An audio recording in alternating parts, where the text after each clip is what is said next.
अस्सलाम वालेकुम दोस्तों, कैसे हैं आप। मैं हूं अदनान हुसैन। आप देख रहे हैं मेरा यूट्यूब और फेसबुक चैनल। भारत के शहर अहमदाबाद में नाखुशगवार वाकया पेश आया जब एयर इंडिया का जहाज फ्लाइट 171 गिरकर तबाह हो गई। इस फ्लाइट में बताया गया 242 मुसाफिर थे, जिनमें से अब जो खबर सामने आई, एक मुसाफिर बच गया है। उसको खुदा ने नई जिंदगी दी है और उसने बताया कि 30 सेकंड में क्या कुछ हुआ। 1:39 1:39 पीएम पर यह जहाज उड़ा था, लेकिन अगले 30 सेकंड्स में यह गिरकर तबाह हो गया। जो एयरपोर्ट की बाउंड्री वॉल है, जब ये वहां से बाहर गया, यानी तकरीबन 625 फीट हवा में बुलंद हुआ, उसके बाद ये नीचे आया और गिरकर तबाह हो गया। डॉक्टर्स की एक एकेडमी है जहां पर इंटर्नी डॉक्टर्स जो है वो खाना खा रहे थे दिन का। वहां पर जो है वो ये गिरा और उसमें तकरीबन जो खबरें आ रही हैं भारतीय मीडिया से, 50 के करीब जो डॉक्टर्स हैं उनको मुख्तलिफ अस्पतालों में लेकर जाया गया है। जो खबरें आ रही हैं बड़ी नाखुशगवार हैं, क्योंकि एयर इंडिया की ये जो फ्लाइट है, इस फ्लाइट के उड़ने से पहले इस फ्लाइट ने अहमदाबाद से लंदन जाना था। लेकिन अहमदाबाद से लंदन के सफर से पहले इसने दिल्ली से अहमदाबाद का सफर किया था। और इस फ्लाइट के दौरान जो दिल्ली से अहमदाबाद तक इस जहाज ने, इस प्लेन ने किया, जो वीडियो सोशल मीडिया पे आ रही हैं, वो बता रही हैं कि ये एयर इंडिया की फ्लाइट कितनी नाजुक थी, या कितनी खराब थी, या कितनी खस्ता हाल थी। वो वीडियोस में आगे आप दोस्तों को दिखाऊंगा। लेकिन अब 30 सेकंड में क्या कुछ हुआ इस जहाज के अंदर और इस जहाज के साथ, बाकायदा जो एक मुसाफिर हैं जो कि बच गए हैं, उनकी उम्र 40 साल है, विश्वास उनका नाम है। वो बताते हैं, उन्होंने हिंदुस्तान टाइम्स से गुफ्तगू की बात की। वो ये बताते हैं कि जब प्लेन उड़ा तो अगले 30 सेकंड में जोरदार धमाके की आवाज आई, लगा कि प्लेन गिर गया है। और साथ साथ जो पायलट था वो मेडे मेडे मेडे, जो एयर ट्रैफिक कंट्रोल है, उसको आवाजें दे रहा था। जब ये प्लेन गिरा, उसके बाद विश्वास ये बताते हैं कि उन्हें होश नहीं था। अचानक वो उठे तो उन्होंने देखा उनके आसपास लाशें थी, बहुत सारे लोग मरे हुए पड़े हुए थे। जो एयरप्लेन था उसके पुर्जे जो है वो उनके आसपास बिखरे हुए थे। और वो उठकर उन्होंने कहा, मैंने चलना शुरू कर दिया। बाकायदा सोशल मीडिया पे उनकी वीडियोस हैं जो गर्दिश कर रही हैं। विश्वास ये बताते हैं, जब मैंने उठकर चलना शुरू किया तो किसी ने मेरा हाथ पकड़ा और मुझे एम्बुलेंस में बिठा दिया और मुझे अस्पताल पहुंचा दिया। विश्वास कहते हैं कि उनके साथ उनके भाई, जिनकी उम्र 45 साल है, जिनका नाम विजय है, वो भी मौजूद थे। विश्वास 20 साल से बर्तानिया में रह रहे थे, उनकी बीवी और बच्चे बर्तानिया में थे। बर्तानवी नेशनल वो थे। ओरिजिन उनका भारत था। वो भारत में, गुजरात में अपनी फैमिली के साथ कुछ वक्त गुजारने आए थे और अब अपने भाई के साथ वो दोबारा बर्तानिया बर्तानिया जा रहे थे, यूके जा रहे थे। लेकिन ये नाखुशगवार वाकया पेश आ गया। विश्वास ये बताते हैं, उनके जो भाई विजय हैं, वो एक और रॉ में मौजूद थे, यानी दूसरी जो जहाज में रॉ है उसमें वो मौजूद थे। विश्वास का जो सीट नंबर था वो 11A था। उनके भाई जो है वो किसी और रो में मौजूद थे। और विश्वास के मुताबिक अभी उनके भाई भाई जो हैं उनको मिल नहीं रहे हैं, उनकी मदद की जाए।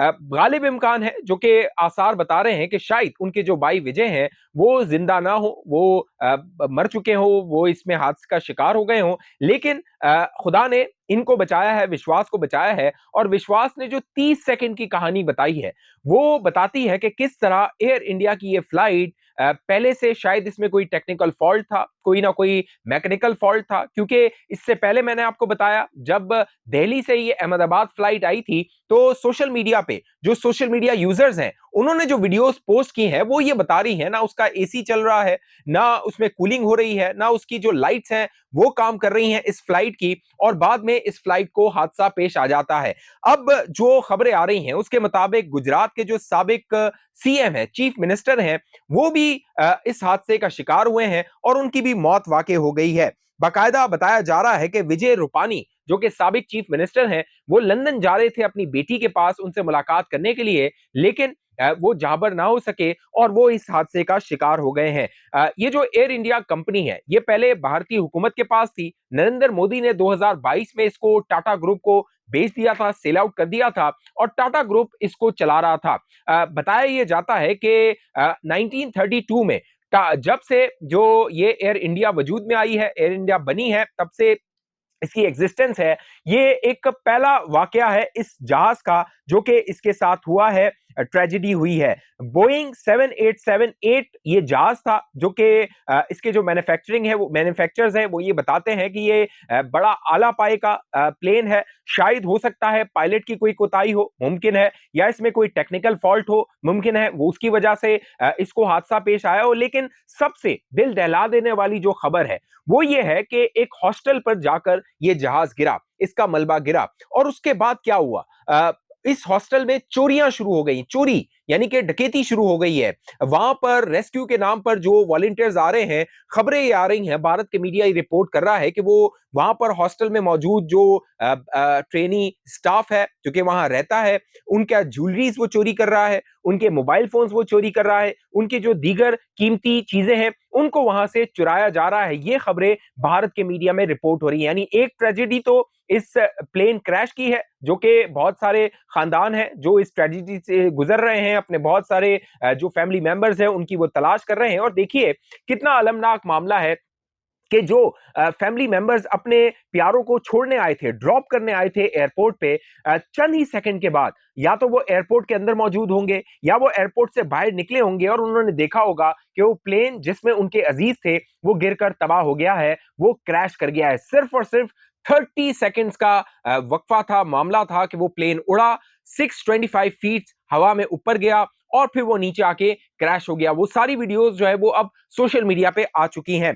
पाकिस्तान का जहां तक ताल्लुक है, क्योंकि हालिया दिनों में पाकिस्तान और भारत के दरमियान कशीदगी रही थी, जैसे ही नरेंद्र मोदी ने एक फॉल फ्लैग ऑपरेशन किया पहलगाम की सूरत में, और आप देखिए पह दर पे राफाल का प्लेन क्रैश होता है, उसके बाद जो राफाल के शेयर्स होते हैं वो ड्रॉप हो जाते हैं। अब बोइंग का ये प्लेन जो है वो क्रैश हुआ है, तकरीबन 242 जो पैसेंजर्स थे उनके बारे में, उनके साथ ये ट्रेजेडी हुई है। बोइंग का जो प्लेन है उस पर भी अब सवालात उठेंगे, जिस तरह राफाल, SU-30 और MiG-29 पर सवालात उठ रहे थे। तो लगता यह है कि ये बुरा वक्त है नरेंद्र मोदी के लिए। नरेंद्र मोदी को चाहिए पूजा पाठ करे, अपने ऊपर जो बुराई आई हुई है, काली माता जो है वो आ चुकी है नरेंद्र मोदी के ऊपर, मनहूसत जो आ चुकी है नरेंद्र मोदी की सूरत में भारत के ऊपर, और भारत को पै दर पे आप देखिए इस तरह के वाकयात का सामना करना पड़ रहा है। चाहे जो फाइटर जेट्स हो उनका गिरना हो, तकरीबन मिलियंस ऑफ डॉलर का भारत को नुकसान हुआ। उसके बाद अब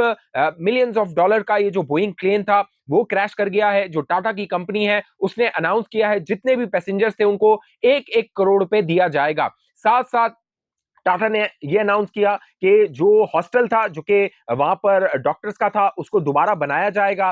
फिर साथ साथ जिनका जो नुकसान हुआ है, जो इंजर्ड हैं, उनको जो है वो मेडिकल फैसिलिटीज दी जाएंगी। टाटा ने ये ऐलान किया है, लेकिन इसकी इन्वेस्टिगेशन होनी चाहिए कि कैसे ये प्लेन क्रैश किया गया, किसकी गलती थी, क्या कोई टेक्निकल फॉल्ट था, क्या कोई दूसरा फॉल्ट था जिसकी वजह से ये कोई पायलट का ह्यूमन एरर था, क्या था। क्योंकि आमतौर पर जब इस तरह के क्रैशेस होते हैं तो उसमें जो जिम्मेदार होता है वो पायलट को ठहरा दिया जाता है, क्योंकि जो पायलट होता है वो सच बताने के लिए होता नहीं है। हालांकि पायलट ने मेडे की कॉल दी 3 बार, लेकिन एयर ट्रैफिक कंट्रोल ने जब राब्ता किया पायलट से तो फिर दूसरी तरफ से आवाज नहीं आई। जो ये पायलट थे इसमें उनका जो फ्लाइंग आवर का एक्सपीरियंस था तकरीबन 8200 8200 घंटों का आवर्स का फ्लाइंग आवर एक्सपीरियंस था। उनके जो को पायलट थे उनका तकरीबन 1100 आवर्स 1100 घंटे का फ्लाइंग एक्सपीरियंस था, जो कि ये जहाज उड़ा रहे थे। उनके साथ तकरीबन 10 के करीब क्रू मेंबर्स थे। 169 पैसेंजर जो थे वो भारतीय थे, इंडियन थे। 53 जो थे वो ब्रिटिश थे, उनका ताल्लुक ब्रिटेन से था। 7 के करीब पुर्तगाल से थे, जबकि एक जो है वो कैनेडियन नेशनल इस फ्लाइट में मौजूद था। जो खबरें आ रही हैं वो अच्छी नहीं है। पाकिस्तान की जानिब से कंडोलेंसेस किए गए हैं, बाकायदा नवाज शरीफ साहब जो कि पाकिस्तान के साबिक प्राइम मिनिस्टर हैं, फॉर्मर प्राइम मिनिस्टर हैं, भारत से उनको बाकायदा एक इंप्रेशन है कि वो भारत से दोस्ती करना चाहते हैं, ताल्लुकात को इस्तवार करना चाहते हैं, अच्छे ताल्लुकात बनाना चाहते हैं। नरेंद्र मोदी और नवाज शरीफ का बड़ा गहरा ताल्लुक रहा है। 2015 में हमने देखा नरेंद्र मोदी पाकिस्तान आए थे, अचानक पाकिस्तान आ गए थे, नवाज शरीफ के घर वो गए थे, उनकी बर्थडे उन्होंने सेलिब्रेट की थी, और जो नवाज शरीफ साहब हैं उन्होंने अब कंडोलेंसेस किए हैं। बिलावल भुट्टो ने कंडोलेंस किया है, फॉरेन जो डिफेंस मिनिस्टर हैं ख्वाजा आसिफ, उन्होंने कंडोलेंसेस किए हैं, तमाम ने ट्वीट किए हैं। आसफा भुट्टो जरदारी जो कि बेनजीर भुट्टो की साहबजादी हैं, बेटी हैं, उन्होंने कंडोलेंसेस किए हैं। तो पाकिस्तान की जानिब से कंडोलेंसेस किए जा रहे हैं, लेकिन सबसे अहम जो बात है वो वीडियो फुटेज है जो कि अब सामने आई है, और ये वीडियो फुटेज आकाश वत्सा नामी एक सोशल मीडिया यूजर है ट्विटर पे, उन्होंने ये वीडियो पोस्ट की है। उन्होंने ये वीडियो पोस्ट करने के साथ साथ लिखा है कि मैं भी इस प्लेन में मौजूद था, मैंने बाकायदा नोटिस किया अनयूजुअल जो है वो चीजें इस प्लेन में हो रही थी। उन्होंने बाकायदा उस वीडियो फुटेज में बताया कि वो जो एलईडी है उसको चलाने की कोशिश कर रहे हैं, वो नहीं चल रही है, लाइट्स को चलाने की कोशिश कर रहे हैं, उनके बटन्स काम नहीं कर रहे हैं, एसी जो है बाकायदा देखा जा रहा है वीडियो में कि जो वहां पर लोग हैं फ्लाइट के अंदर, जो कि जब दिल्ली से ही अहमदाबाद फ्लाइट आ रही थी उसमें मैगजीन से अपने आप को हवा कर रहे हैं, एसी जो है वो वहां पर नहीं चल रहा है इस फ्लाइट के अंदर। तो अनयूजुअल चीजें थी जो कि आकाश वात्सा है उन्होंने जो है वो ट्वीट की हैं, पोस्ट की हैं। क्या वीडियोस की हैं, ये वीडियोस देखिए। We are almost about to taxi, but this AC is not working. Look at everyone, and it's so many people. They are using these magazines. AC is not working at all. And as usual, your TV screens are also not working. Neither this button for calling the cabin crew. Nothing is working. Nothing. Not even the light is working. See, is this what you are providing? And as usual, that is why Air India is considered as one of the worst airlines in the world. AC is still not working, and today it is very, very, very hot in Delhi.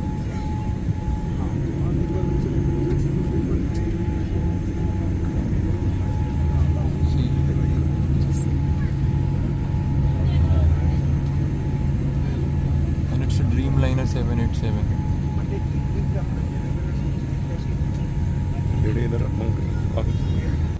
See, I'm sweating like hell.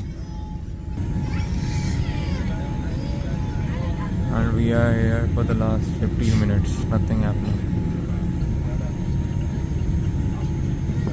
Remote isn't working. Nothing is working. I don't know. In videos के post करने के बाद आकाश से बकायदा social media पे सवालात होने लगे, उनकी ट्रोलिंग की जाने लगी, खास तौर पे जो बीजेपी के कर्ता-धर्ता हैं, उनके कारकुनान हैं, जो नरेंद्र मोदी के भक्त हैं, उन्होंने सवालात उठाए। तो फिर आकाश ने वो जो उसका बोर्डिंग कार्ड था वो भी पोस्ट किया और ये साबित करने की कोशिश की कि वो उस फ्लाइट में मौजूद था। अब सोशल मीडिया पे जो राहुल गांधी हैं उन्होंने कंडोलेंसेस किए, उन्होंने दुख का इजहार किया, लेकिन जो बीजेपी के कर्ता-धर्ता हैं, मैं इनको अंधे भक्त कहता हूं, मेरी वीडियो के नीचे भी आके ये फेक न्यूज, प्रोपेगेंडा, झूठ आके ट्वीट कर रहे होते हैं। इनको पता नहीं होता, ये सच देखना नहीं चाहते, ये सिर्फ गोदी मीडिया देखना चाहते हैं, अर्नब गोस्वामी को देखना चाहते हैं जो इनको झूठ का मंजन जो है वो बेचता रहे। फिर जो राहुल गांधी हैं उन्होंने एक ट्वीट किया जिसमें उन्होंने दुख का इजहार किया, कंडोलेंस किया, उन्होंने कहा एक ट्रेजिडिक इंसिडेंट हुआ है। तो नीचे आके जो मोदी के भक्त हैं उन्होंने राहुल गांधी को कहना शुरू कर दिया कि जो है वो काश तू भी इस फ्लाइट में जो है वो जा रहा होता, तो तू भी जो है वो मर जाता, तू भी जो है वो क्रैश में चला जाता। इस तरह की घटिया जबान और घटिया चीजें जो है वो ये मोदी के भक्त राहुल गांधी के ट्विटर पर कर रहे हैं। राहुल गांधी जो बात कर रहा है वो सेंसिबल बात कर रहा है, सवाल उठा रहा है, क्योंकि मोदी को अब जवाब देना चाहिए। मोदी से सवाल हो रहा है, मोदी के रहते हुए जो भारत के जेट्स हैं वो गिर जाते हैं, उनको एडमिट नहीं किया जाता। फिर जब ये इंसिडेंट होता है इसके बाद भी मोदी 4 लाइनों का एक ट्वीट कर देता है। उसके बाद कोई बड़ा जो कह लीजिए कि इन्वेस्टिगेशन कॉल करनी हो या फिर रिस्पांसिबिलिटी फिक्स करनी हो, सबसे पहले तो जो सिविलियन मिनिस्टर है, सिविल एविएशन के मिनिस्टर हैं, उनको सैक कर देना चाहिए, उनको रिजाइन कर देना चाहिए, लेकिन उन्होंने रिजाइन नहीं किया। सुब्रमण्यम स्वामी जो हैं उन्होंने ट्वीट किया, उन्होंने कहा कि मोदी को रिजाइन करना चाहिए, अमित शाह को रिजाइन करना चाहिए और जो सिविल एविएशन के मिनिस्टर हैं उनको रिजाइन करना चाहिए, लेकिन इस्तीफे नाम की कोई चीज नहीं है। रिस्पॉन्सिबिलिटी, जिम्मेदारी लेने का कोई सवाल ही पैदा नहीं होता बीजेपी की इस हुकूमत में। इस हवाले से आप दोस्तों की जो भी राय नीचे कमेंट कीजिए। अब तक ये चैनल आपने सब्सक्राइब नहीं किया, जरूर सब्सक्राइब कीजिए, साथ घंटी का निशान दबाइए, वीडियो को लाइक कीजिए, ज्यादा से ज्यादा शेयर कीजिए, फेसबुक पे देखने वाले दोस्त पेज को लाइक फॉलो करके इस वीडियो को लाजमी शेयर कीजिए। अगली वीडियो तक मुझे इजाजत दीजिए, अपना ख्याल रखिएगा। पाकिस्तान जिंदाबाद।